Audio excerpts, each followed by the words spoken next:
A woman who lives alone has a slightly irrational imagination. She really likes making strange shapes with clay. Until one day she meets a man who can make her imagination come true. The plot of the film titled, which was released in 2003, We Will Start Soon.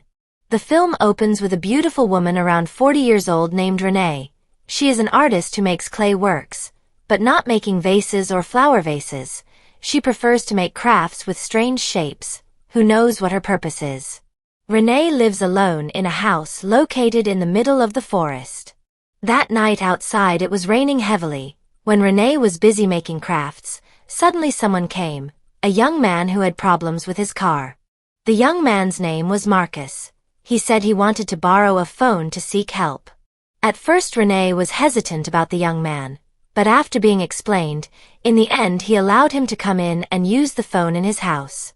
Renee, who saw Marcus getting rained on, felt sorry and lent him dry clothes to wear. When Marcus was changing his clothes, Renee noticed him and thought that Marcus was quite handsome. After that, Renee invited Marcus to see her artwork. Seeing all of Renee's works, Marcus felt this was strange. But he understood because art is an expression of the imagination of the person who made it. That also applies to Renee. And all of her works she made resemble the valuables of men. You know what she means.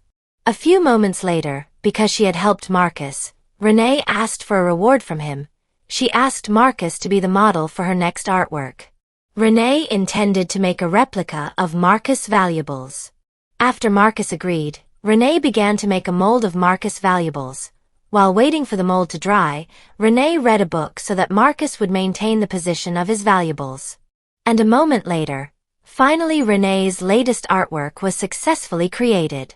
Renee was amazed by Marcus' valuables, which turned out to be beyond expectations. After that, Renee asked Marcus to clean up and rest, but Renee then met Marcus and asked him to make out. Not only once, Renee kept asking him to repeat it many times. In the morning, when Renee woke up she didn't find Marcus. He had already left there. Renee didn't regret what had happened. She even wanted to repeat the incident. The imagination that she could only make with clay, this time could come true with Marcus. Until a few days later, another new person came to the house. Maybe the same thing as Marcus would happen again with that man. That was the plot of our film this time. Hopefully you like it and see you again in our next film plot.